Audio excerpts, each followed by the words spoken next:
Okay, so good evening, everybody, and welcome to the Walk Off. I'm Scott Belford, joined as always by the best co-host in the biz, Adam Mack.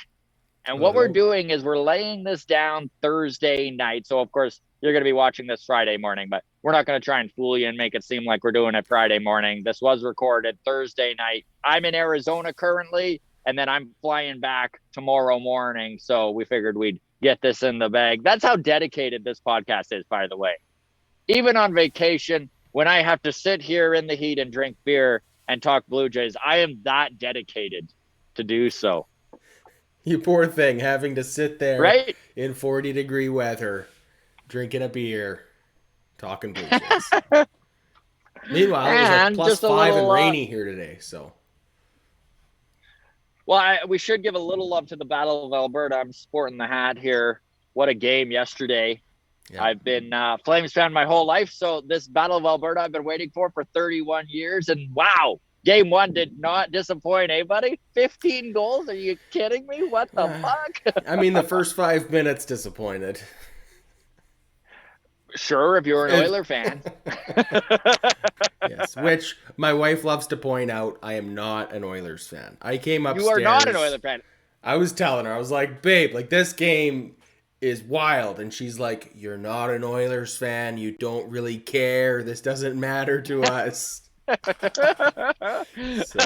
I was like, you're right. I'm just going to enjoy the game. It's stress free, completely stress free. Because let's be honest, if the It's a Flames great way to advance, watch sports. look, if the Flames advance, I'm for sure on the Flames bandwagon, no matter what. So. Right. And you're welcome. Let's not get ahead of ourselves, Scott. This is just game one. We got a long 7-game series ahead of us. We're gonna have to figure out a friendly wager. Maybe we'll announce it on Long Toss on Sunday. How's that sound? Okay, I like that. We can How's come up this? with some sort of wager. No tattoos and no beard shaving. No beard shaving. Friendly wager. Yes, no, we work way too hard to cover our faces to just give it up over this. Absolutely. All right. All right, we'll get into baseball here after touching on that. Let's start with the housekeeping. You can obviously follow us on Twitter at Walk Off Podcast, the Walk Off Podcast on Instagram. We've got our Discord link, which is always free in the show notes. You can feel free to join that. Always all sorts of baseball and Blue Jays talk going on in the Discord. And then obviously we do our long toss every Sunday starting at 6 Eastern to 8 Eastern, where we've got content creators, ball players, and broadcasters all getting together on a panel type show. And then we got mailbag every single Tuesday, our Monday morning mailbag every single Tuesday afternoon. Perfect. A couple of quick things I did wish to touch on, because we do have some interviews coming up next week that are very cool. We've got Buffalo Bison's bullpen arm, Matt Gage. Now, this is a 29-year-old dude who's kind of kicked around the minor leagues for a little while. He's been added to the Blue Jays organization in the offseason, and he is actually kicking butt right now down in Buffalo. So this is a guy that if there's a few more injuries, I mean, knock on all the wood, bad tacos, go away, but he could be a Taylor Saucedo type call up if they need an arm in the back end of the bullpen. So that's cool. We're talking to him Wednesday morning. And then also the freshly added to the Blue Jays broadcast, Caleb Joseph. Of course, he was the catcher on the taxi squad in 2020 for the Blue Jays. He's going to join us sometime next week. I was messaging with him on Twitter. We haven't locked down a time yet, but he seems all gung-ho to go. So Awesome. That's going to be a fun dude to talk to. Yeah. Very cool. Okay, so big show coming up here, so we shouldn't take too much time here. Jays win their series against the Mariners, and now they face the basement-dwelling Reds this weekend. We'll get into how things look and what the schedule is shaping up ahead of us. Juan Soto, holy cow. What a bomb that was dropped on Tuesday. It seems like he is going to be made available before the trade deadline. Get used to this topic, by the way, because every baseball fan on the planet is losing their mind over this. The fact that one of the top players in MLB could be on the move. The right-handed heavy Blue Jays seems to be a point of contention still to this time. You know, like we were talking about this in the offseason, and here we are mid-May, and yes, the right-handedness of the Blue Jays is still a thorn, and it seems like everyone's side. So we'll talk left-handed hitting options that are available earlier rather than later. The bullpen depth on this Blue Jays team is being tested, right? Both Tim Meza and Jordan Romano on not necessarily the IL, but they are missing games. We'll talk that.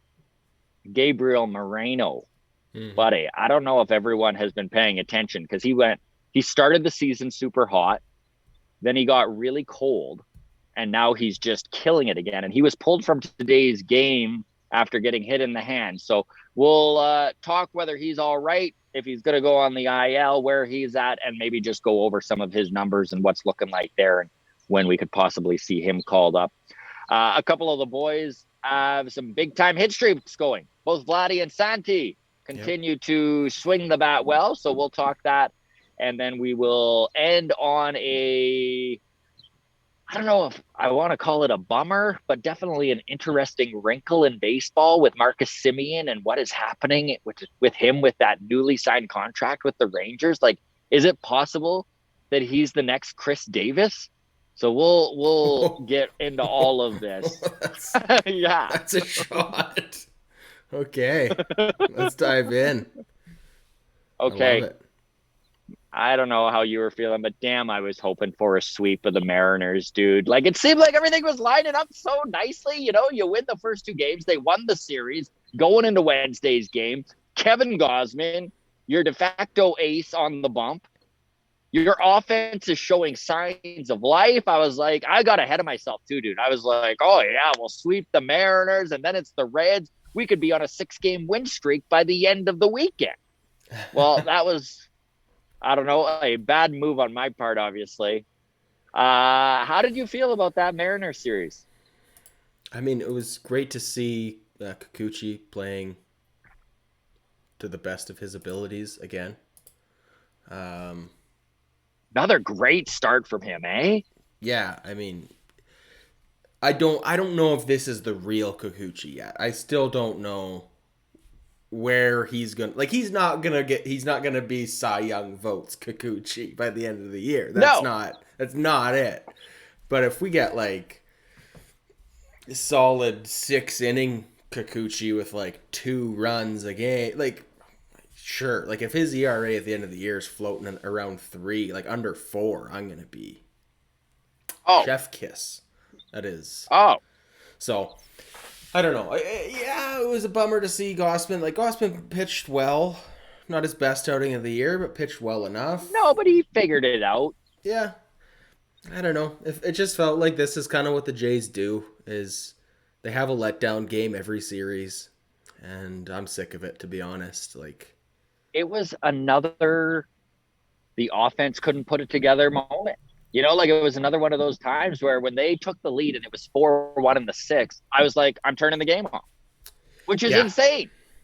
That was not the same team we were watching at the start of April. It sure isn't. So, yeah, I mean, offense is absolutely sputtering right now. It does feel like a 2-run hole is almost insurmountable beyond like the 5th inning.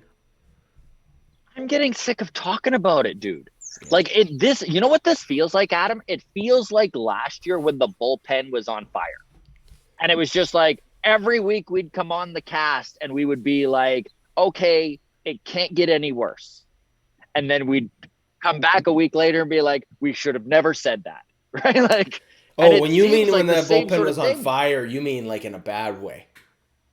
Oh, you're like, like the house is on fire. Yes, the house is on fire. Exactly. Yes, gotcha. Not 7-game home run streak. Fire. Yeah. Okay. Yes. Good clarification, because there was a point last year where the bullpen was on fire in a good way. Yes. Yeah. I'm sick of it too. It's going to course correct. Like, this offense is going to just figure itself out, you know. I don't know how they can force themselves to right the ship other than to just keep grinding. I know that's not the answer anybody wants to hear. No, of course it's not. Of course it's not. it just is what it is. I don't know. Truly, there have been signs of life. Yep. Wednesday's game was hard to watch because it felt like a step back, right? Not to break it down exactly, but 2 steps forward, 1 step back was exactly that Mariners series, right? Yes. I mean, the pitching was phenomenal in the first 2 games. Barrios was incredible. Kikuchi came out and was deadly. I don't know. Gausman was fine. Gausman is going to have starts like that. We can't expect Kevin Gausman to come on the bump, pitch 7 to 8 innings every single time and only allow 2 runs.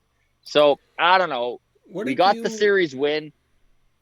What do you think of the Barrios start? Because Barrios pitched 7 pretty lights out innings, came back out for the 8th, put a couple guys on base, and then I think it was Phelps came in to clean up, right? Yeah. And did.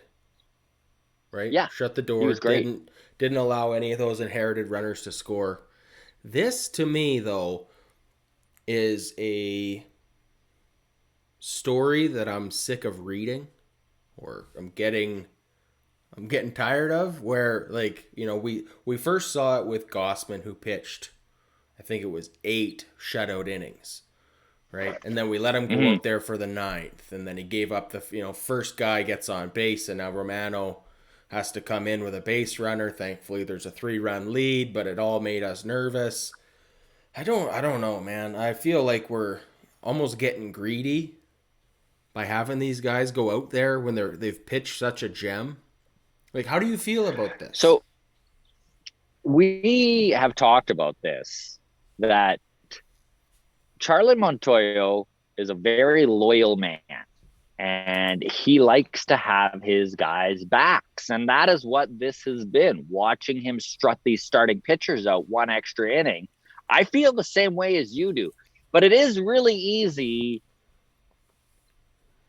to pull that card on Charlie, right? Because there are many times where we have said the opposite, where we're like, why the hell did he not roll him back out there in the 6th or the 7th? Right? Why did they pull the starting pitcher so soon? Have we done that with this Jays team this year? Not you and I, but this is a typical complaint. No. But I'm saying, has this happened this year, where we, like, as a Blue Jays fan base, have thought, why are we going to the bullpen already? I can't. Maybe it's just recency bias. I can't remember that happening.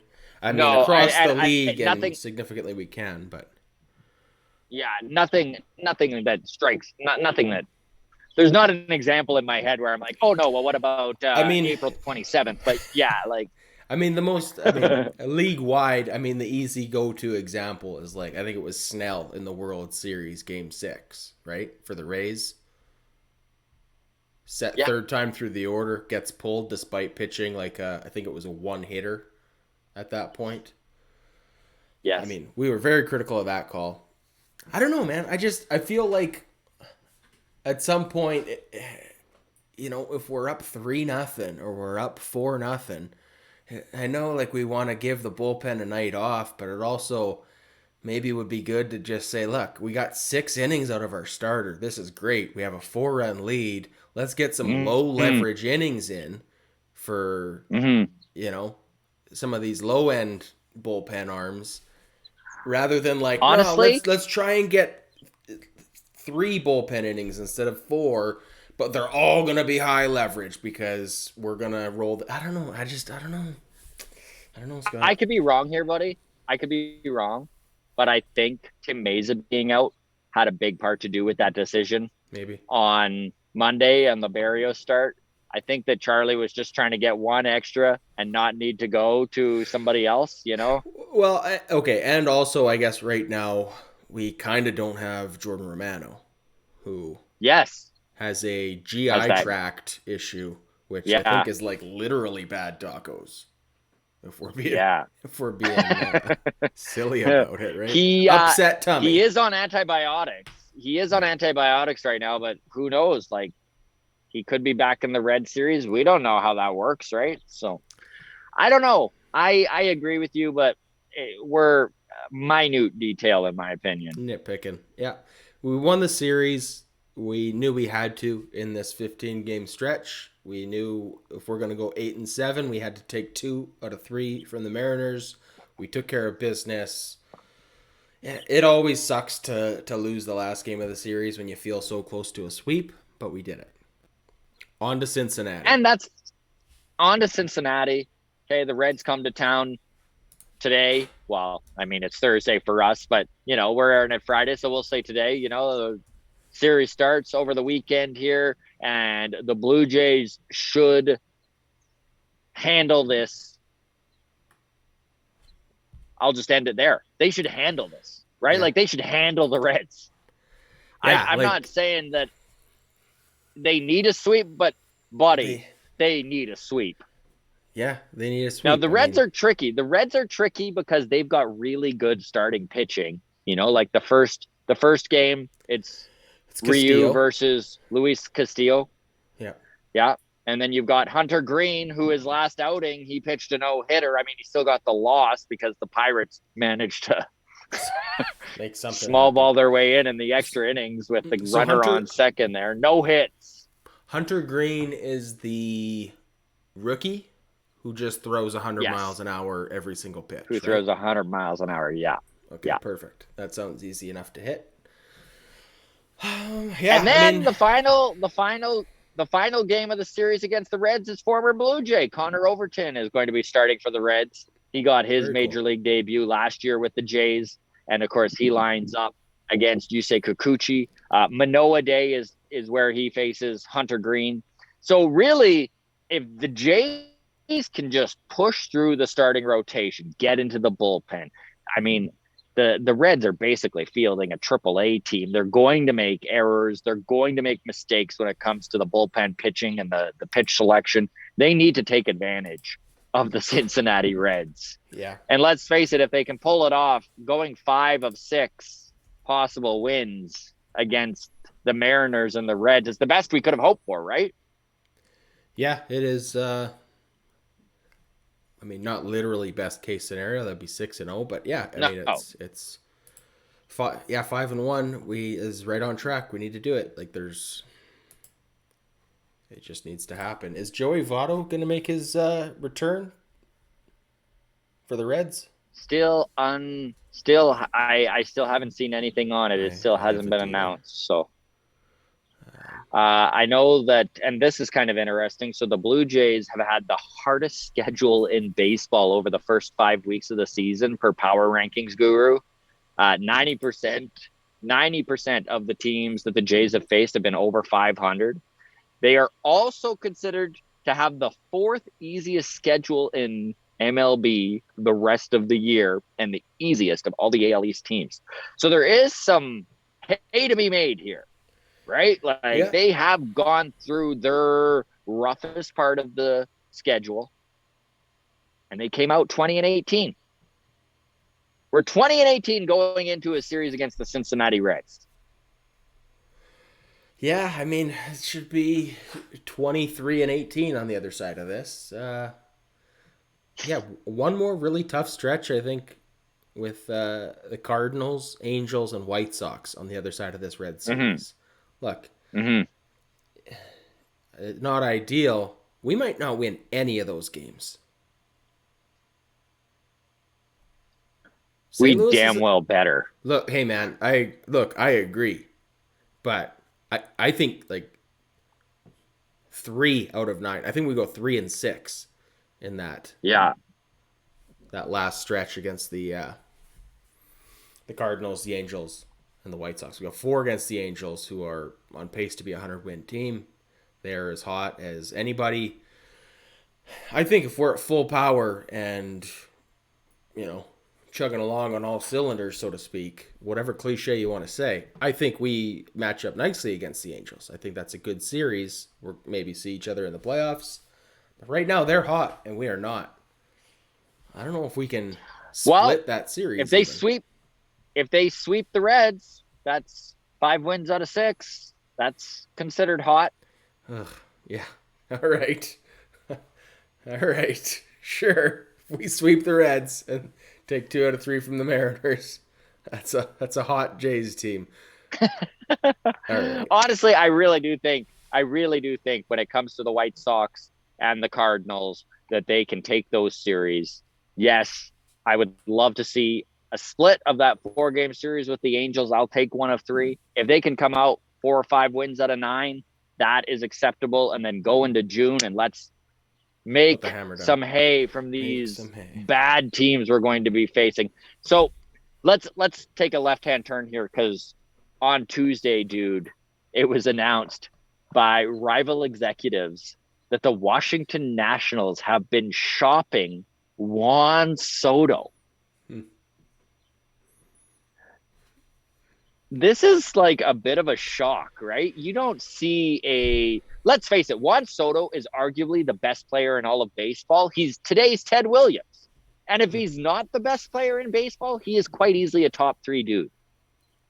These are the sort of generational players are not put up for grabs, let alone with the amount of control that he still has in his contract, right? Like he's not a free agent till the 2024-2025 offseason. So he has 2.5 years of control. All of this season plus 2 full seasons beyond this.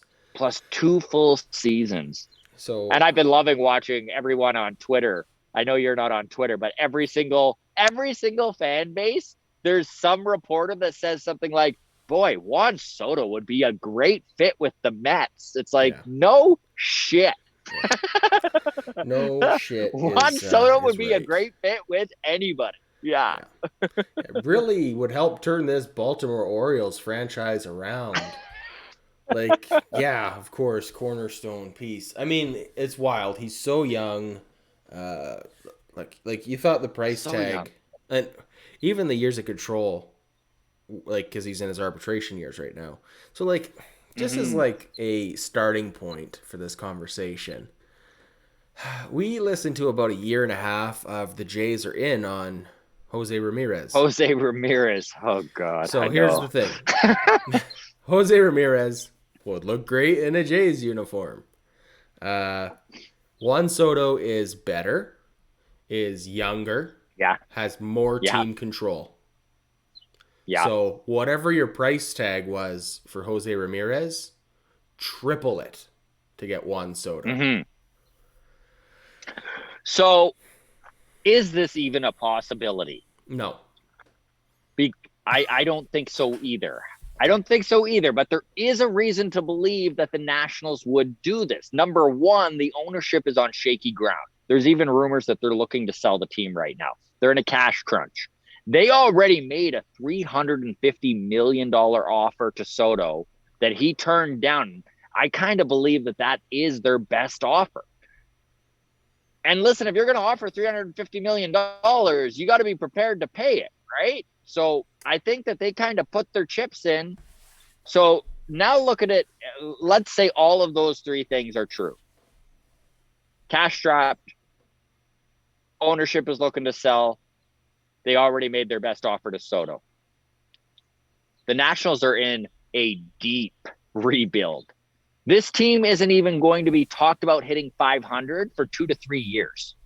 So if this is just a countdown to Soto leaving, and they have no chance of winning, the haul that they could get back for Juan Soto with 2.5 years of control would be an MLB record for the kind of haul they get back. So what would it take to get Juan Soto? So in my opinion, and from what I've read, the Nationals would want 2 major league capable players on some good deals. They don't want to take money back. So they need 2 major league players. They need 3 high-end top 10 prospects. They need 3 high ceiling but younger prospects. So they would need a haul of 6 solid prospects and 2 good major league players. Buddy, that's massive. So let's be ridiculous. Again, this is just for fun because we're both in the same camp. There's no way that this is a possibility for the Blue Jays. I don't even want to entertain. But let's entertain. They were going but let's entertain it. Okay? So Obviously, a Soto trade would depend on which team you're going for, but from the Blue Jays standpoint, Lourdes Gurriel Jr. and Cavan Biggio would need to be in the deal. I think the Blue Jays would be willing to move on those guys. They would be perfect for a rebuilding team, and they are both on very manageable contracts, right? Lourdes has 2 more years of control at $3 million each, and then Cavan also is at just slightly over league minimum, I think, at this point. Gabriel Moreno and Aroldis Martinez are both in this deal. No discussion. Yeah. That's the Blue Jays' number 1 and number 2 prospects. Then on top of that, you would need 2 high-end pitching prospects. So you're probably talking a Hayden Junger and a Semro Burst. 5 and 7 on the Blue Jays prospect rank. Then you'd need 2 high-end pitching prospects that are lower down in the ranks.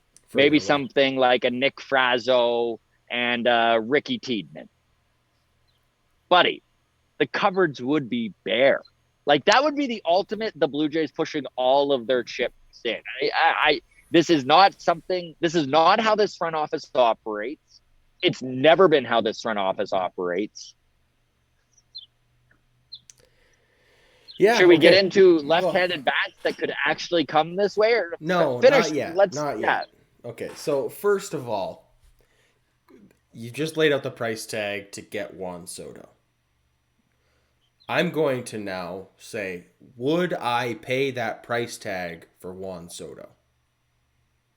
Yes, absolutely. I fucking would. In a heartbeat.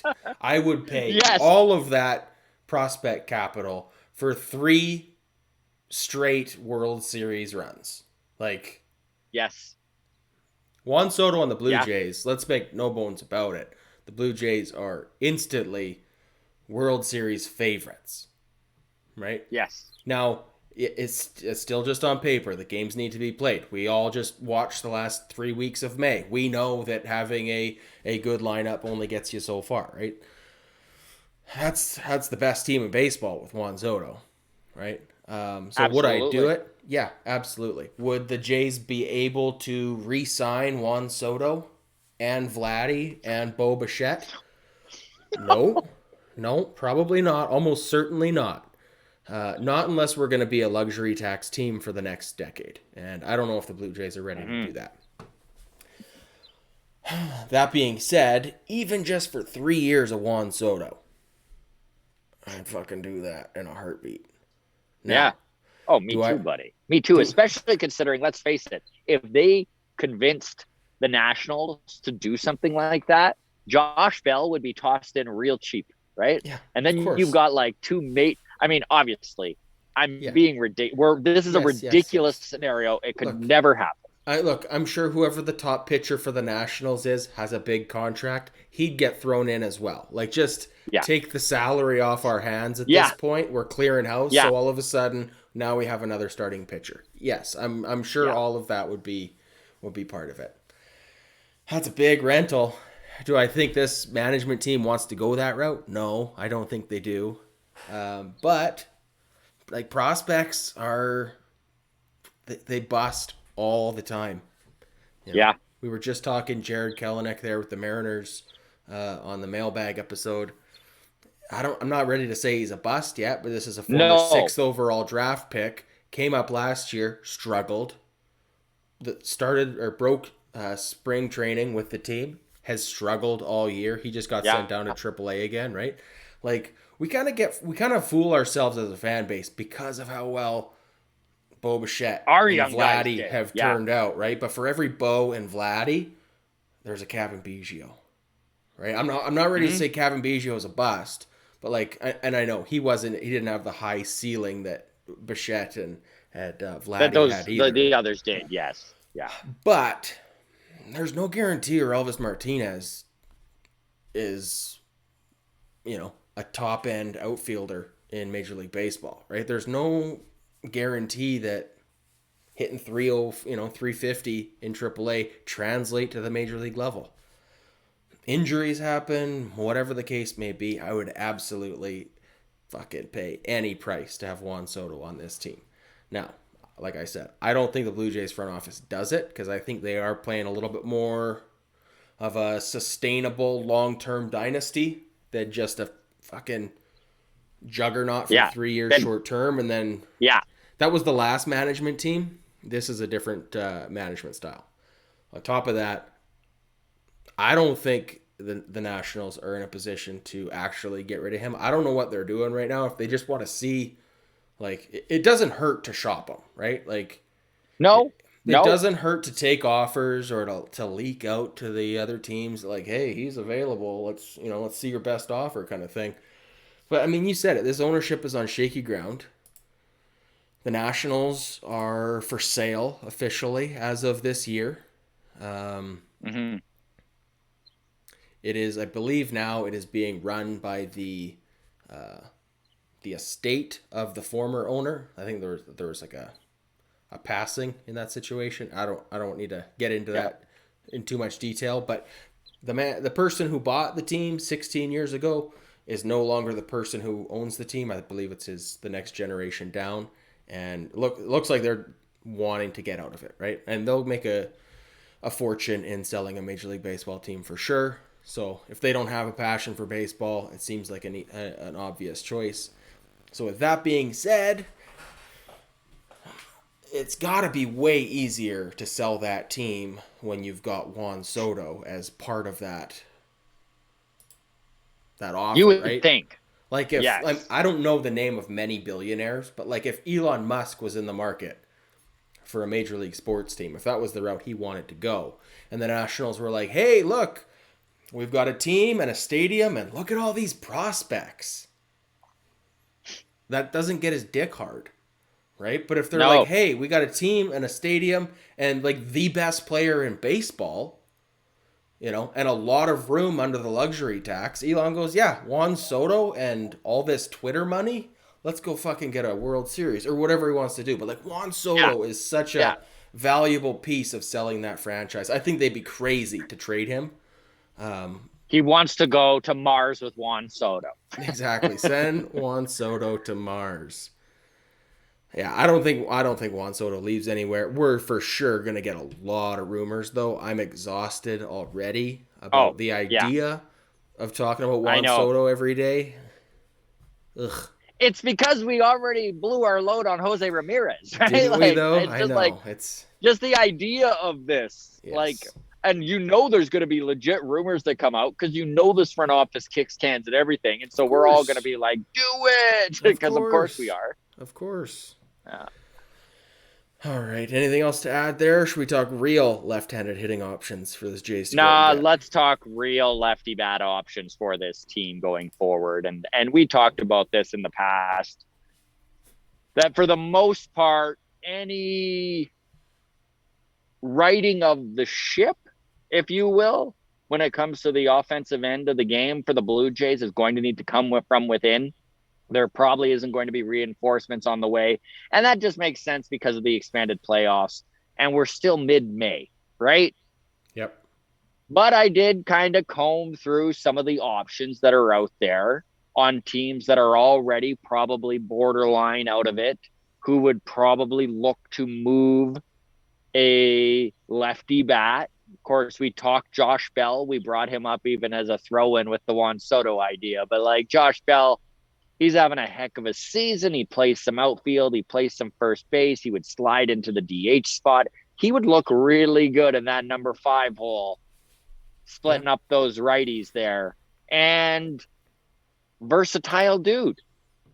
Yeah. I think Josh Bell is probably play a little first base. I mean, honestly, I think he's probably the best option, especially considering how bad the Nationals are and the most likely to move early on. A couple other interesting ideas. Andrew Benintendi with the Royals, who are also having a far worse season than they expected to have. Yep. He's on an $8.5 million 1-year contract. He's a free agent at the end of the year. Maybe the Royals would move from him early, mid-June-ish. This is the thing. Everything I'm saying, this isn't happening until June. There's no way any decisions are made until June. from a fan base standpoint, it's a bad look on these organizations. Other than the Reds, who are already like, screw our fans, it doesn't matter, right? Like, Yeah, it does look bad to give up on the season in May, especially with expanded playoffs. Like, the vibe would be pretty shitty. Andrew Benintendi is actually an interesting thought too, because he plays a pretty good outfield. He would slot into left field. He would force Lourdes to start to hit or lose playing time. And he's a much better fourth outfielder than any options we have on the bench. We don't even need to name names. Everyone knows who we're talking about. Benintendi would be a much better option. And then another interesting one that I was looking at was actually Ian Happ out of Chicago with the Cubs. Now, the Cubs are not a terrible team right now. However, maybe a swap of like a Lourdes for an Ian Happ. Ian Happ's also under contract for another year after this. Just his lefty bat might work better for the Jays than Gurriel, but it would be a one in, one out type of thing. I don't know. Ian Happ's an interesting one, but those are really the three names that I saw would probably be moved in June. Otherwise, this team has to wait till the trade deadline. Right? Like, nobody's going to jump the gun with the expanded playoffs. There's too many chances. Yeah, you're right. Probably the Cubs, the Royals, the Reds, and the Nationals are probably the only teams that are going to be looking to answer phone calls at this point in the year. I suppose you'd say. I don't know, man. Look, of those three, Ian Happ, Benintendi, great name by the way, or Josh Bell, who would be your first choice? Like, let's say we don't have to give up much to get anybody. Mm-hmm. Who do you want? Who do you think is the best fit on this team? Who fixes this team? I think I honestly think Josh Bell is the best fit on this team. Just his style of hitting, where he would slot into the lineup, how hot he's been, what a good season he's putting out. The fact that he plays a little outfield, the fact he can give Vladdy the odd day off at first, he'd slot into the DH spot. I like Josh Bell. I think he truly would be the guy I would be going after, and I do think he would be fairly cheap. Of course, his price of like all these guys' price are going to be more mid-June than they are at the end of July. I'll tell you that right now. Yeah. So part two of this question now is Josh Bell. Do you think if we traded for Josh Bell tomorrow going into this Reds series, does the addition of Josh Bell really fix this team? Like, is it an instant light switch kind of a trade? Does it drastically improve the team over the night? I could be completely out to lunch, dude, but in my opinion, the only surefire fix of this team without the rest of the guys needing to work it out is Juan Soto. You bring Juan Soto and then the problem's fixed. But, I mean, no. Sure. Josh Bell is not going to save this team. Andrew Benintendi is not going to save this team. And neither is Ian Happ. They're not those guys. So this is my point. Is like, regardless of all the trade talk that we or Sportsnet or anybody else throws out there, this team has deeper problems than missing one left-handed bat. Would a left-handed bat help? Yeah, it fucking would. Would it make us better when we're playing good? Yes, it would. Would it make us suck a little bit less when we're sucking? Yes, it would. But it's not going to be a light switch fix. No. So we got to just be prepared to ride out this little stink wave and grind through to the other side, man. Like, yeah. I mean, but that being said, and I'd still like to see another left-handed bat or whatever the case may be. A right-handed bat if it's a good bat. Like, I don't fucking care, but something to spice this team up a little bit, man. Like, a bullpen bullpen reinforcements is another thing I think we're going to see happen at the trade deadline too. Listen, let's even talk this bullpen for a second here. Simber got his first save of the year on Tuesday. He looked really good against the Mariners. He's kind of being thrust into a more high leverage spot than he is used to. Of course, Tim May's on the 10-day IL as well. Jordan Romano, and we mentioned this off the top, he's going through a GI infection, so gastronomical, intestinal. Pretty close. Yeah, I should have just Gastrointestinal. Yes. So he's got an upset tummy. gastrointestinal. He's got Yes. he's got poopy And diarrhea. he is on antibiotics and they're waiting it out. The hope is Romano returns soon. Look, here's a question we need to get down to brass tacks about, okay? Jordan Romano is still in uniform. He's still walking around, he's getting his Yeah. fake pitching reps in. If Jordan Romano got put in the game and he's like, "Yeah, I just took some Pepto-Bismol, I'm good." Right? Went out there to pitch, he's got to face 3 batters. Does Yeah. I really need Does to he get poop? a washroom break? Does that count? Is what I'm saying. He faces the first batter, it goes well. Midway through the second batter, oh crap, no pun intended. Is that an injury? Like, do we get to pull him out due to injury, or do they say no? You got to just be a man about it and go in your diaper. Like, do they make him face 3 batters? There's a COVID IL. There's also a diarrhea IL. Exactly. Just Exactly. such a scenario. Yes. Yeah. Yeah.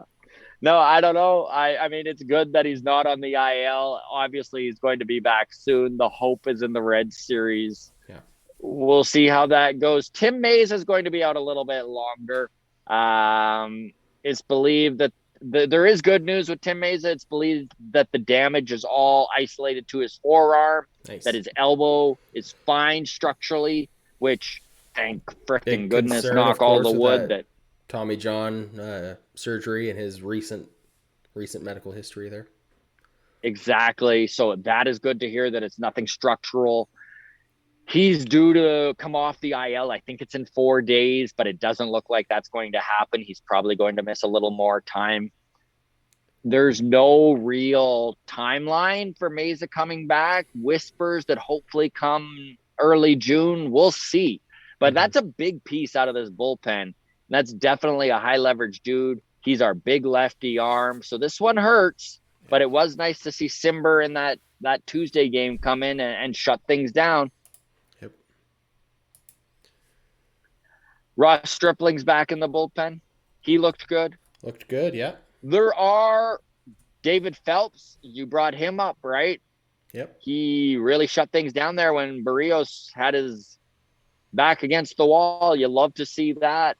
We watched this happen last year, and it gets all of us Blue Jays fans a little freaking nervous, right? Whenever you start going deeper and deeper into the pen, and right now they're holding up. It's fine.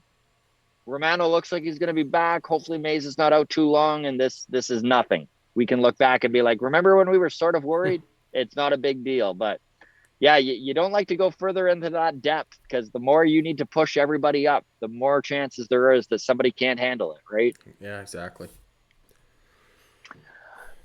Okay, so before we wrap this up, I've got a few things to talk about. We did just talk about we brought up Gabriel Moreno, the fact that if for some crazy reason there was a Juan Soto opportunity, he would obviously be involved. Well, Gabriel Moreno, the number 1 prospect for the Toronto Blue Jays, all sorts of hype. Obviously, Toronto fandom can't wait to see this man in a Blue Jays uniform. He started the year at AAA Buffalo. Started hot. Looked really good. We were all excited. And then he went into a real cold funk where all of a sudden he went from hitting 350. His average came back down to real life. He was hitting about 260. Well, for those of you who have stopped paying attention, Gabriel Moreno has been hot. Okay. He is hitting 326 on the season again. He doubled twice, went 4 for 5 for Buffalo on Wednesday. He stole a base. Now, he was hit in the left elbow by a pitch in today's game. But I mean, it's Friday now, even though we're Thursday. Anyways, we don't need to explain this again. Anyways, he was hit by a pitch in the second inning. He went back out and caught an inning. And then in the third, they pulled him. There was some concern, but it looks like it's just a bruise and some soreness. He might miss the next day or two, but it doesn't look like he's going to miss any actual time. So good news for Gabriel Moreno and Blue Jays fans and the Buffalo Bison. Mm-hmm. You've got his stats up for the year, right? What is he looking after his batting average of 324, which is very impressive? Where is he at? On base percentage of 376 with a slugging percentage of 398. It looks like. I just clicked on Espinal. Sorry. So Gabriel Moreno has 19 RBIs on the season, 0 home runs. So that's the one thing bringing his slugging percentage down. He does have 7 doubles. So that's pretty good through 24 games. But yeah, he's batting 323 through 101 plate appearances. I mean, that's really good. I really like that you brought up 0 home runs. And I think that's the reason we might not see Gabriel Moreno this year, because the Blue Jays really would like to see his power develop a little bit. This was a guy who was really hitting some bombs in A ball and AA. We could still see him in July or August, right? I mean, we could see him in I don't June, want to push him. Like, I don't want to rush him. Another catcher is not what this team needs right now. No, right? I don't know, man. Like, maybe not. Look, Kirk's hitting better, right? Yeah, he is. Jansen's back. Zach Collins is a lefty, so everybody's pulling their weight. I don't know. I mean, would you like to see him develop power? Sure, but does that come from right. AAA at bats, or does that come from just like growing up a bit and putting on a little bit more muscle and a little bit more, like, I don't know. This might be the perfect year to bring him up, where like no one's hitting home runs anyways. You bring him up, you're like, don't even worry about hitting home runs, man. Just fucking put it in play. We just want you on base. You know, nobody's hitting home runs, so don't beat yourself up if you're not hitting home runs. Lets him off the hook. It does let him off the hook. That's a great point. Yeah. Oh, you sold me. Let's bring him up. Hey, maybe that's why they pulled him out of the game yesterday or tonight. Yeah, right? That's right. Hey, man, you got to get on this plane over here. So take that catcher's gear off.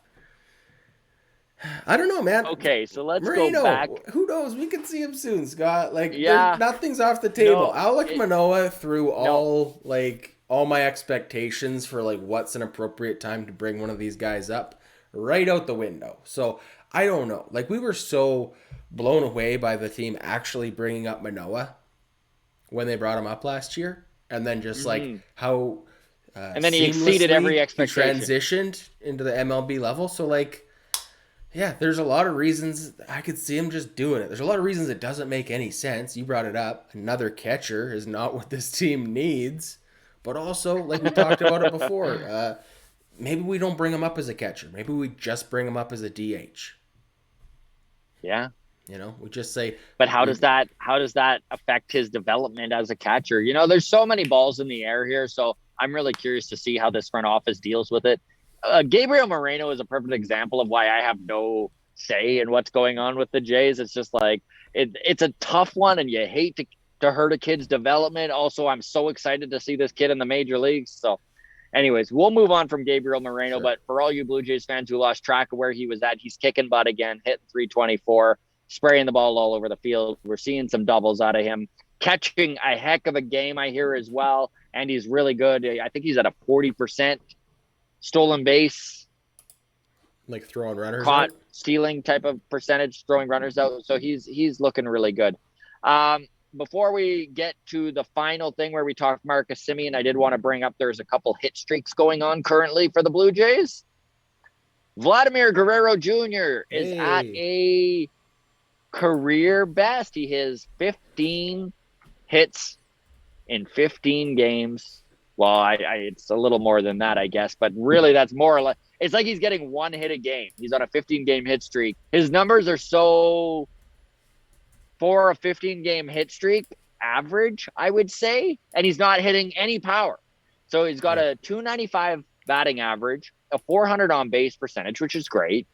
and then a 392 slugging. Vladdy's hitting singles and doubles, and that's about it right now. Yeah. He has what, one home run in May?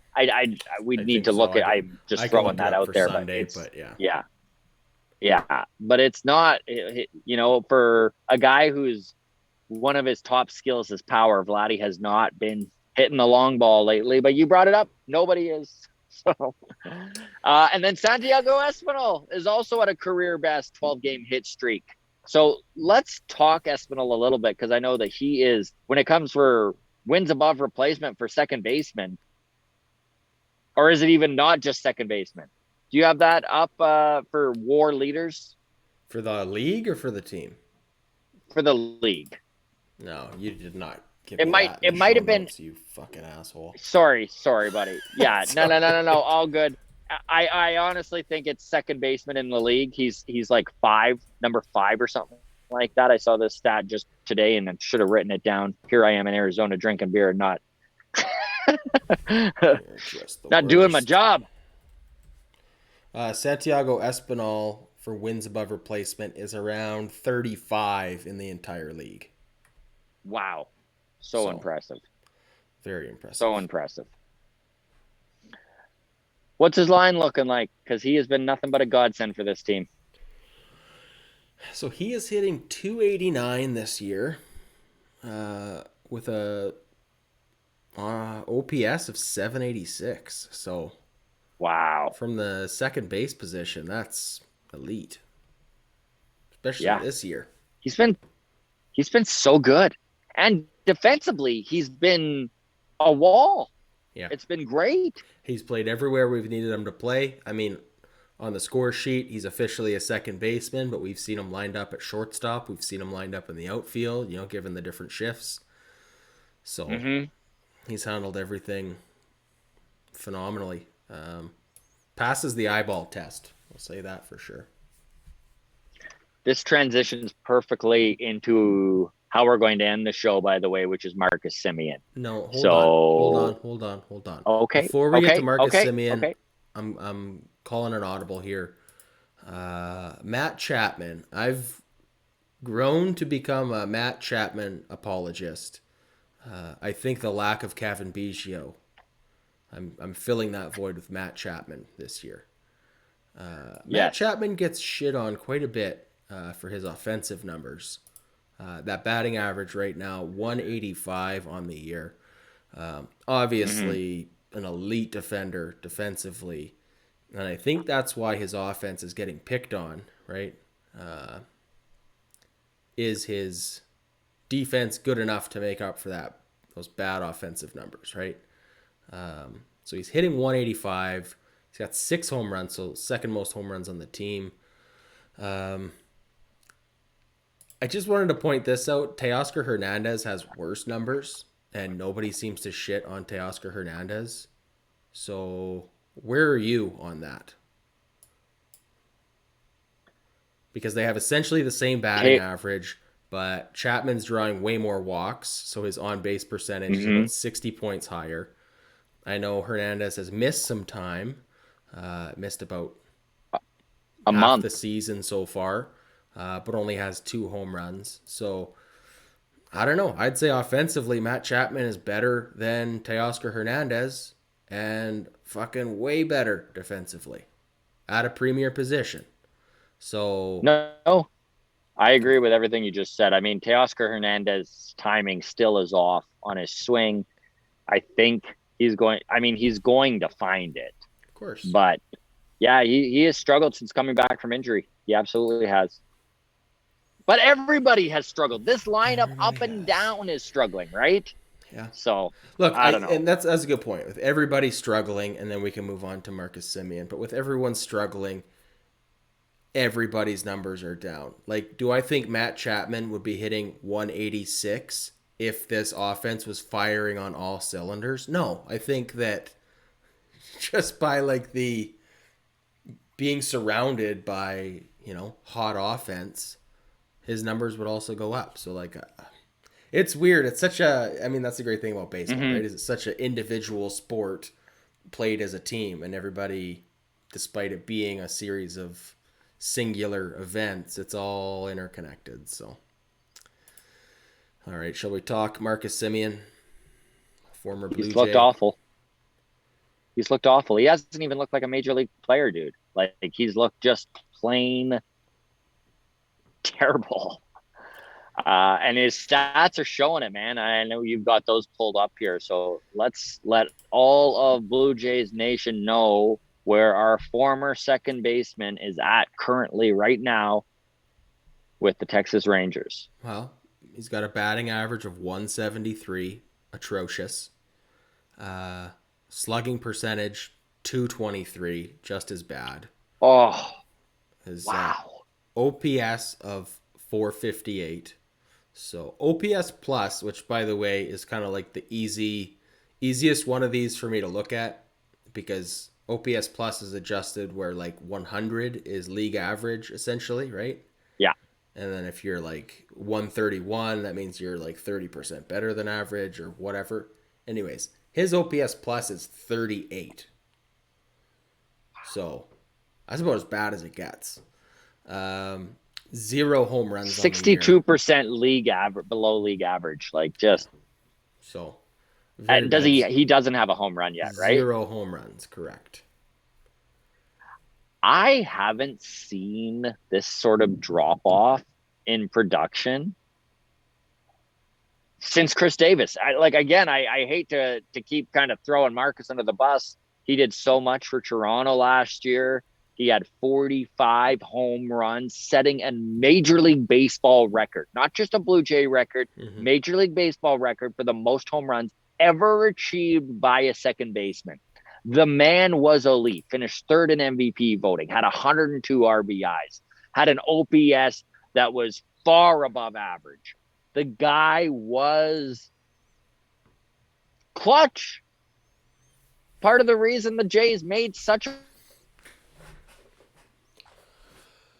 Yeah, I don't know why he's fallen off such a cliff. I mean, obviously he's in a softer batting lineup than he was last year. That's part of it.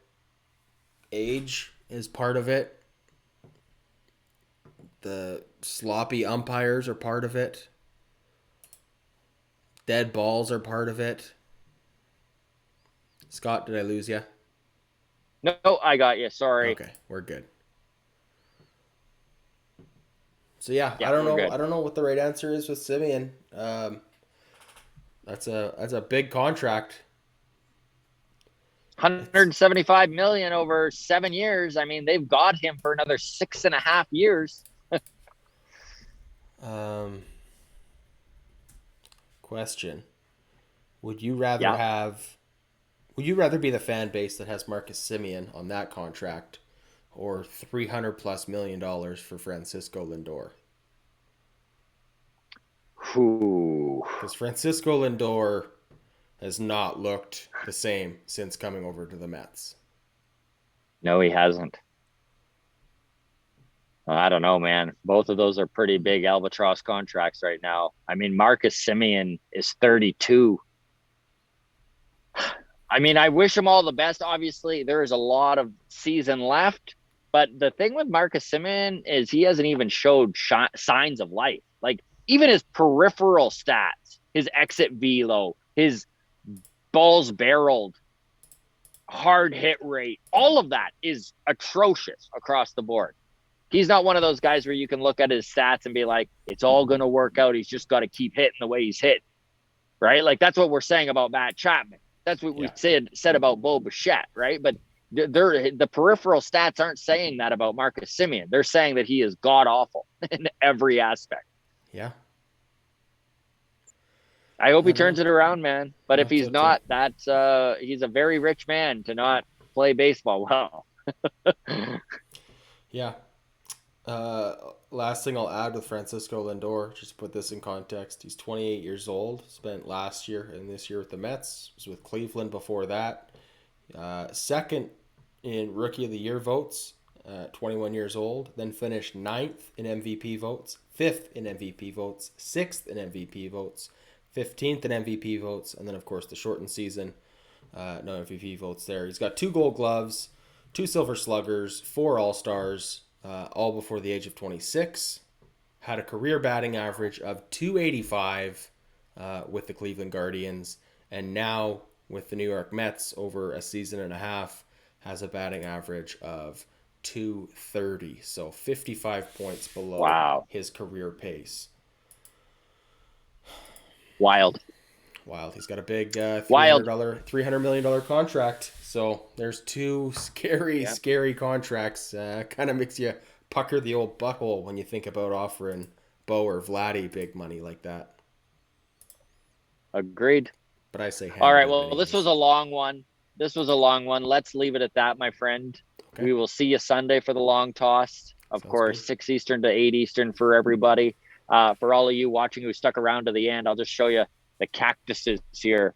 I don't know why I love those cactuses so much, but they're pretty cool. You don't see any, right? I mean, this is true. I could show you fucking icicles, but all right, man. Good to see you. You're traveling tomorrow. Safe travels. Yeah.